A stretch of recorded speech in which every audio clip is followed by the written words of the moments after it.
it's just about jumping in head first, right? I mean, I don't think it's terribly difficult to figure out which way you communicate yourself best. But obviously it's going to be more difficult to figure out what's good content and what are people going to be interested in listening or watching. Yeah, that's for sure. And I mean, I think there was another scenario where I had an epiphany like a month or two. I think it's a month and a half into the channel being up. I mean, as a kid, I got told a lot, like, you talk too much. And then I was like, where can I utilize this? I can just talk for an hour straight on a podcast. Exactly. I'm good at it. Oh yeah, I mean, you talk all day. Like people think when he gets off the podcast, he just quits talking. No, it's just, and that's okay. And I've come to terms with it. But you know what? The internet likes it. Yes. Exactly, man. You got to find your audience. And this actually gets into a question I wanted to ask you. But so it seems like there's a intermediate step between finding which format is going to be best for you to communicate and, you know, the content. In between there, it's about finding what platform is going to be best. And when I was watching a video on Gary Vee, who was talking about this, he was saying that every day I wake up and just expect like a whole like change in the scenery of social media.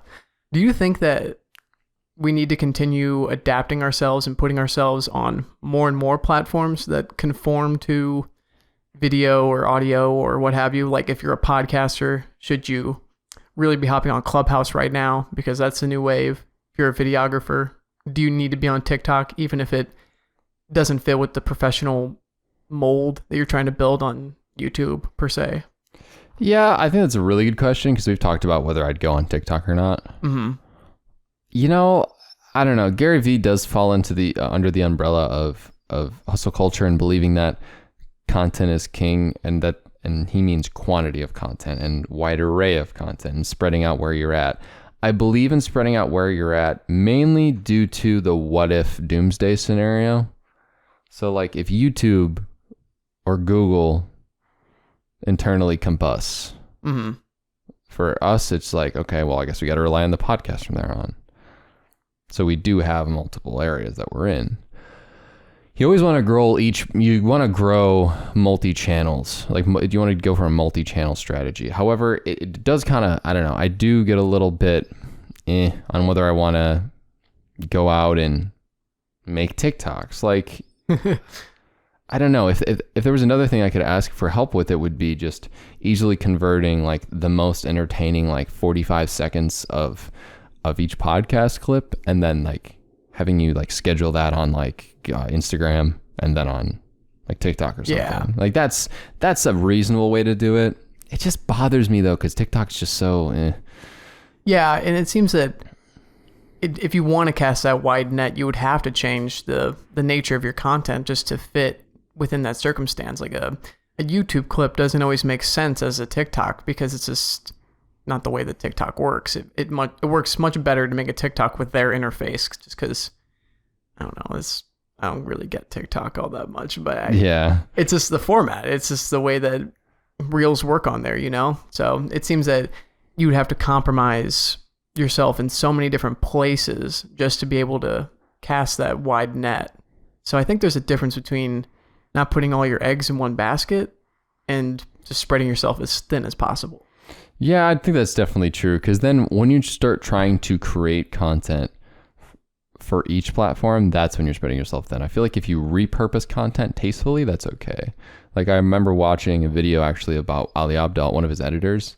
Like, man, if I was just, I mean, I guess I will be making money because I'll have a job. But like if I was making a great way to like sort of reinvest into like this, say, you know, I make money in certain ways and there may be sponsored videos that I will be doing for other companies soon, since like now I have that opportunity. What you can do is get a lot of software to work in your favor, right? There's a software that quite literally will give subtitles to like clips, right? Oh, yeah. You can easily delete blank spaces out of stuff and then make multiple clips out of it. It makes the process really easy. And this editor for Ali Abdaal was showing it, and it was showing how he was taking these live Q&A sessions with Ali off of YouTube and then answering these questions by repurposing the content and putting it on Instagram. And I had seen these posts on Instagram before. I was like, oh, this is cool. I thought, and it was done so well that it even seemed to me as if it was coming from some sort of Instagram live stream, or it was basically coming from somewhere where it was seamless, the repurposing. Right. Oh yeah, that's good. I mean, I think if it certainly can be done right. And I think in a space like Instagram, where you've like captured an audience that's going to be similar to YouTube. Like, I don't think it's unusual for a YouTube video to be clipped onto Instagram. Yep. It seems totally fine. The only thing that I was weary of is when it's in a space that just doesn't seem appropriate. And I guess I really can't think of another example outside of TikTok. But I mean, that's true. I mean, like, you also, what are you going to repurpose it on Snapchat? Yeah, like, that's another good one. Yeah.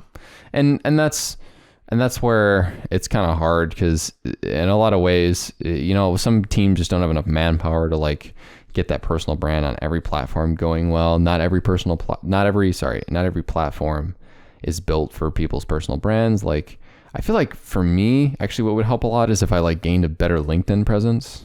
Like, I feel like LinkedIn would fit the vibe. Yeah. When Gary Vee was saying how long and how important he thinks LinkedIn is, I was kind of shocked. It's been around longer than Facebook. I remember, so this is a very distinct memory I have. I've always been an early morning person. And something that I used to do, which was interesting, was go on my dad's iPad back when I was in like 8th grade. I'd go downstairs and wake up at like 6 a.m. before everyone was up in the house, go sit downstairs, go on YouTube for like 30 minutes and watch this guy, I think his name's Anto the Boss, play like Madden Ultimate Team videos. All right. Gotcha. But there was LinkedIn on there back in like 2008, man. I remember in like 2008 or 2010, there was LinkedIn on my dad's had a LinkedIn. Like, he was ahead of the wave. I mean, he's had it for that long. And when Gary Vee's like, it's been around for a while, I was like, you know what? Like, I do remember LinkedIn being around at least 10 years ago. And it's only very recently become popular. Oh, yeah. Yeah, I would definitely agree. I feel like this kind of gets into another question I wanted to ask you, but I guess as a personal brander, do you think that is your responsibility to decide which platforms are going to be around for a while and which ones aren't? Like, when I think of LinkedIn, I just don't think it's going anywhere. I think that it's so important for professional connections that, I don't know, it has a very large utility, but something like Instagram, even Twitter, we could conceivably see being phased out for something else.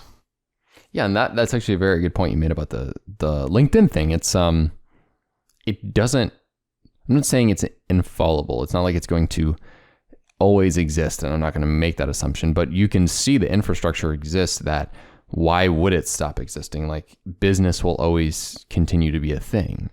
It's like, for example, accounting jobs, or maybe not accounting jobs, maybe, yeah. I mean, like, here's to finally say something nice about accounting. Like, accounting will always exist as long as books need to be like managed, right? Like, the books of companies and people need to be managed. It has its place. It's like, you know, we're worried about phasing out sort of grunt work in the United States with like robots or whatever, and that's like a real fear that some people have. And there's like automated driving now, and it's very possible truckers could lose their jobs and stuff. But we're really not worried about accountants, because like everyone's going to need that, or everyone's going to need, like, money will always exist, so you'll always need people doing financial planning or whatever it is. And in LinkedIn, that makes sense. Like, if business will always exist and business connections will always be important, LinkedIn should exist, because it has no competition. It is the main social media that brings business people together. But with Twitter, I don't know, man. That thing, I wouldn't mind if that thing died. Honestly, I kind of like Twitter more. I think when it comes to utility, I think Twitter is higher up for me than Instagram or Facebook, because I think Twitter, every professional person will post serious things on there or link you to news articles that they've presumably read and want to share with you. And it has to be writing more so than anything. You can post videos on Twitter and stuff like that, but I think that if you truly want to get some like news out of your social media, you're most likely to find it in Twitter. Okay, that's actually a very good point. And in history, I think, like, I was thinking about this, I think future history books will have like tweets in them. Wouldn't that be crazy? Oh my God, yeah, I could see it. Because, you know, like they have like letters exchange, or like at least like take like the paraphrasing from something. I think in the future textbooks, we'll just have like a tweet from like, I don't know, the president. I was going to say the 2020 election situation. I mean, those screenshots are forever there. Yeah, that's crazy. They're going to be in history, man. I mean, oh my God. Like, I feel like Twitter's not going anywhere for that reason. Okay, very fair. I think Twitter, you know, Facebook, I think maybe also will exist for a while. Instagram too. But like, I guess that you're kind of right. I'd actually, it's my least used app. And this is interesting because you're going to talk about digital minimalism next week, but it's my least used app, I'd say, social media wise. But I intentionally use it every time. I've never been a Twitter scroller. I don't know what causes me not to want to scroll through Twitter. Well, I think it's a little more difficult to scroll just because you have to read a lot if you wanted to scroll that far. It's like similar to if you were scrolling through Reddit. Like it would just take a lot more reading rather than, you know, just like passive, mindless looking through images and videos.